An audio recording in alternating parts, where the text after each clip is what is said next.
Welcome to the Pub Date Podcast, the show where two book broads discuss what should happen before, during, and after your book publication date. Brought to you by Broad Book Group, with your hosts Vanessa Campos and Jen Dorsey.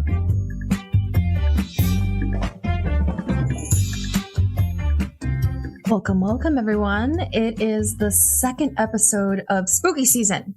Hi, Jen. How are you doing? Hi, I'm terrified. I'm terrified about what we're going to talk about today. Well, it's less spooky and more demystifying, you know? I was thinking to myself, I woke up and it wasn't 90 degrees. I was like, ooh, it's getting chilly. And every time, I live in Southern California, so every time it gets chilly, I start thinking like, I should probably take my annual trip to New York and, you know, feel some weather. And one of the things that I love to do when I'm in different cities is go to bookstores. All the bookstores. No. You do? I know, right? Occupational hazard. I should get paid to do that.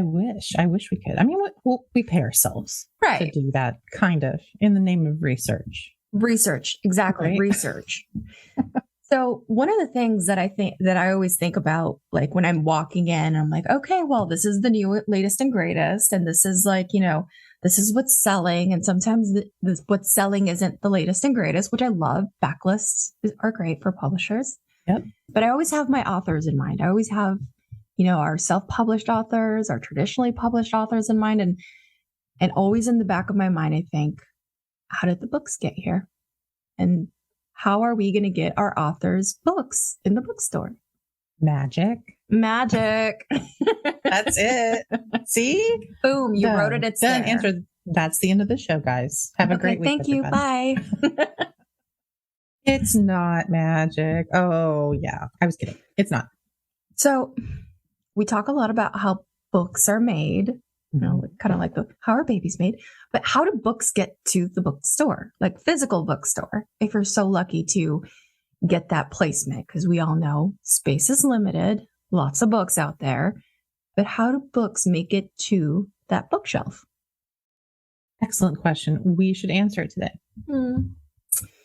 This is the spooky part. This is the part that everyone's going to get really freaked out and start feeling overwhelmed, but it's okay because we're here to help with the overwhelm. Yeah.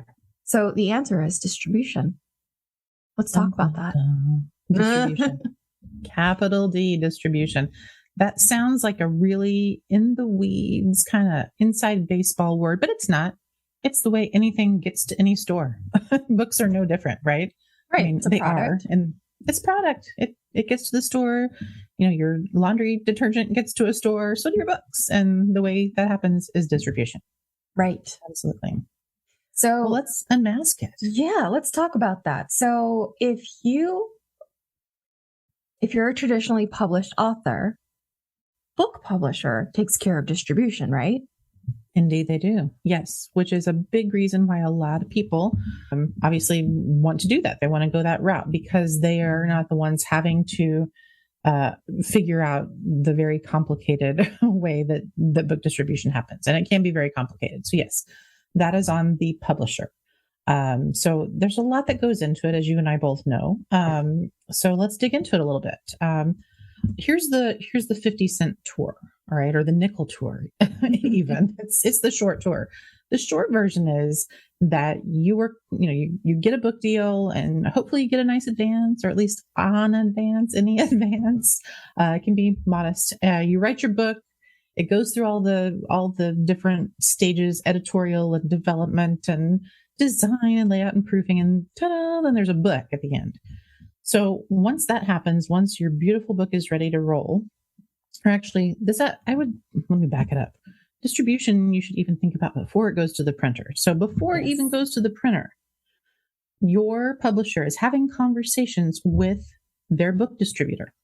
And a book distributor, in short, is just a company that really is kind of the middleman between the publisher and the bookstore. They are going to go in, they're going to sell the books on the publisher's behalf, thus on your behalf. They're going to talk to buyers at places like Amazon and Barnes & Noble and all of the independent stores and specialty stores, if your book is applicable to that arena. They're going to work with those buyers to determine how many books those accounts, those stores actually want to take on. So, for example, if there's a bookstore that has, let's just say 500 locations and they want to put 5 of your books in every store. That's a pretty good buy. That's a pretty big buy, right? So they make those kinds of decisions before your book is even printed. Once your publisher gets that kind of ballpark idea, they then go out and shop it to different printers to do what we call a first print run. And they base that first print run on those numbers that they're getting from the bookstores. So the distributor really does a lot of that work with you and for you. Not every distributor does. Some of them are just a little more small scale, I would say, but on the big scale, that's how it works. And then those books get printed, they get sent to the distribution warehouses all around the country, all around the world. And then the logistics people take it from there. And all of those books go out to the Amazon warehouse, to the Barnes and Noble warehouses, and then into the stores. And ta-da, your book is in the store. That's the super short version. There's a lot more. And that's how babies are made. That's right. Okay. So we work with a lot of authors who are very, very either don't want to do they don't want to give up their rights, because a lot of people are like, oh, I want to keep my rights. I want to manage the book and I want to, have creative freedom. So they decide to go the self-publish route. Can those authors access distribution in that same scale? Not on that scale. Not on that scale. There are, and let me preface this by saying there are all kinds of distributors. I can't talk today. Distributors. They're the great big ones like Ingram, whom we worked with in the past and we love working with. There are more mid-sized ones. There are some that specialize in very small publishers. National Book Network is a really good example of that. They work with pretty small publishers who maybe only do a few titles a year or have maybe a slightly smaller catalog. Then there are like kind of mom and pop homegrown distributors and wholesalers, who are willing to work with self-published authors, but it's very difficult as a self-published author to go and play with the big boys. And so, you're left with two possible scenarios. Either you're out knocking on doors trying to be your own salesperson and you're warehousing your own books and you're shipping your own books, or you're working with a really, really small wholesaler / distributor to help you do that.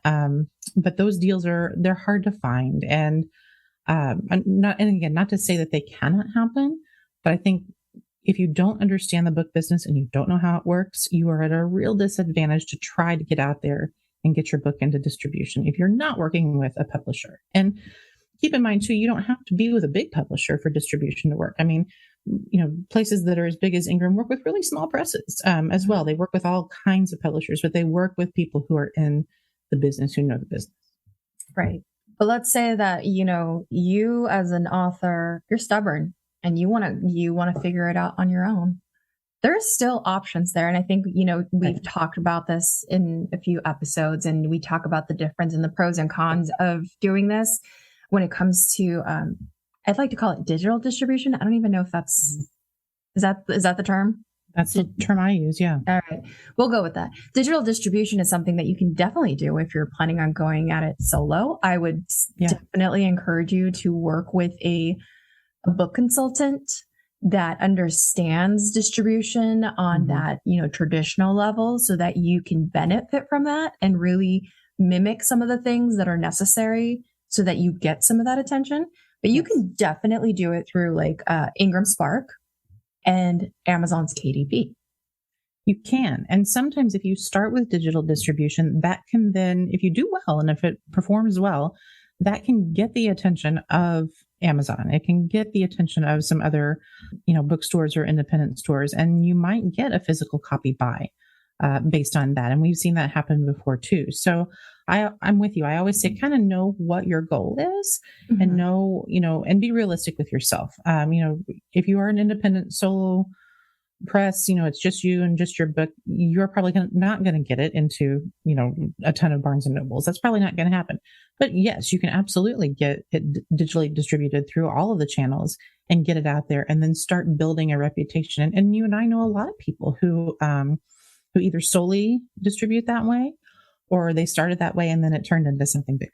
Oh yeah. And if you work with somebody, or even if you are incredibly savvy, you did your research and you get into the hundreds of thousands of book sales as a self-published author, there's a really good chance that you can land a very great, dare I say, 6-figure book deal for your next book. I mean, you just have to be smart about it.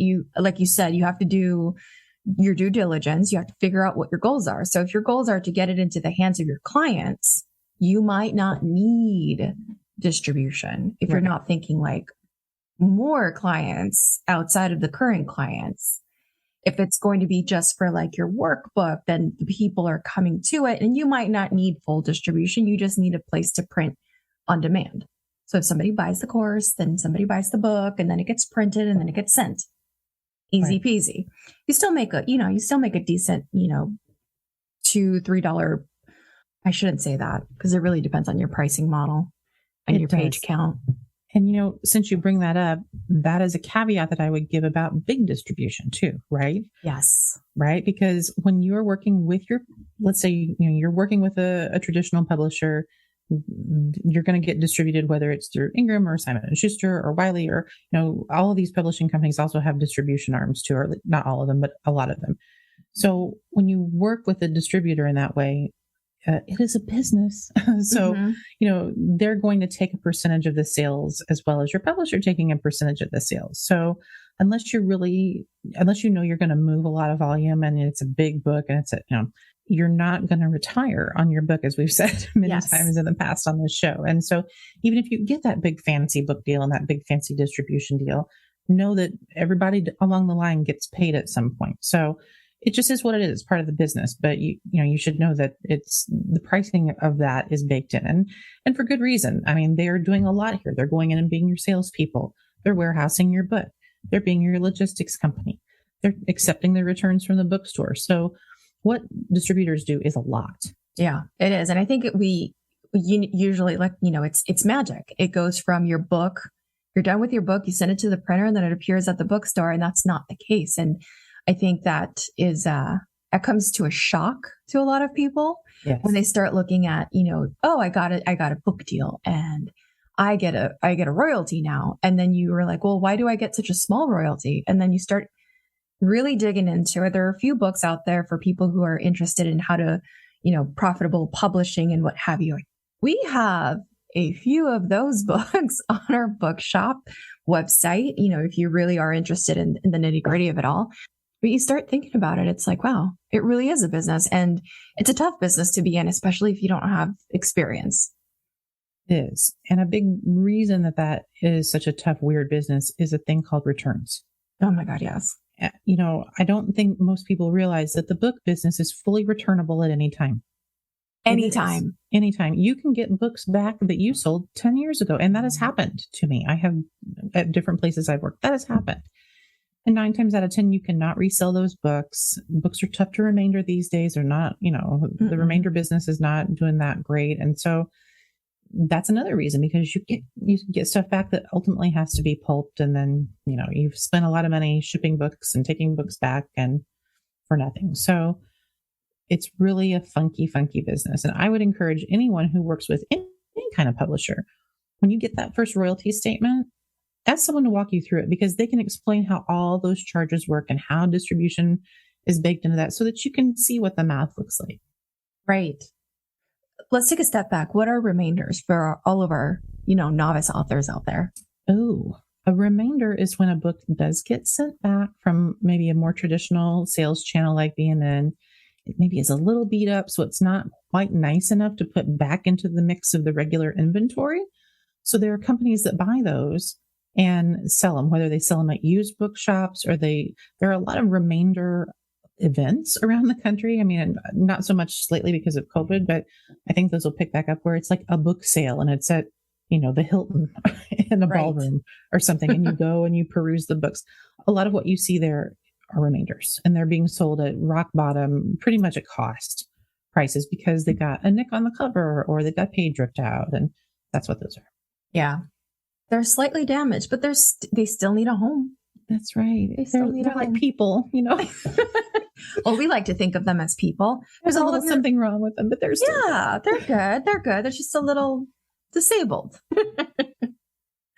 All right. So it can get very interesting. And something that you brought up is returns. Okay. So we're talking distribution, and I know that Ingram and Amazon's KDP and Ingram Spark, if you are a self-published author, you can definitely activate your book, or however they want to call it.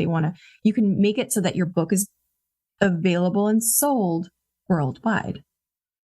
So then, all right, say, you sell the book worldwide. It's, being sent across the pond to the UK, and you have some sales in Australia, and you have some sales in Germany. Germany tends to buy a lot of English written books. You have some sales in Canada. You have, a few sales everywhere, but then you get some returns, because that does happen even when you're self-publishing. What are some of the things that maybe authors need to consider when you're thinking about selling worldwide? You mean just on the subject of returns, or just in general, like when you're writing the book? Oh, I hadn't thought about that. I was thinking just on the subject of returns, because, it does come to a surprise that anyone would want to return a book. It does. I would say on that piece of it, my advice would be, when you do get returns, just take a good look at them. Are they still in good shape? You can put them back in your inventory. But if they are kind of not the best, and they are remainder worthy, let's say, you can resell those to companies like Abe Books. You can go on, what's the other one? There are a couple different sites where you can go online and sell your books directly through an app.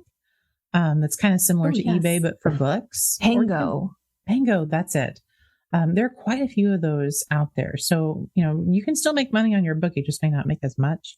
Right. Or you can use those for your giveaway copies or for review copies. If you're trying to get your book reviewed, or if you want maybe to go speak at a convention and you need to send them a sample book, use them for those purposes.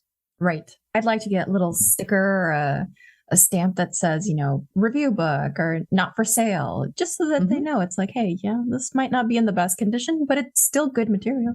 Right. Now, I have a question for you about distribution. When someone is trying to market their book and they're kind of looking at their options, do I want to work with a publisher? Do I want to self-publish? When it comes to the distribution piece, do you find that the marketing approach for the author is slightly different? I know it is obviously for a publisher. Like if you're working with a publisher, you're going to have some marketing people helping you, but not always, or at least not for everything. Right.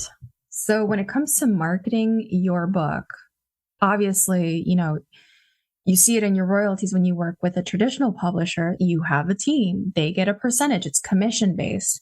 And then, they go out and sell. So when you're doing it yourself, you essentially have to be the publisher, the distributor, the sales rep, the everything. So I think that, like we were saying earlier, if you're a self-published author and this is your first book, your third book, or a workbook or a planner, really think about who the audience is and where this book is going to be sold. Because if it's something that is, something quick, maybe it's like a digital planner, it can be just, uploaded onto Ingram Spark and it gets distributed and everything is super, super easy because it's all in one place.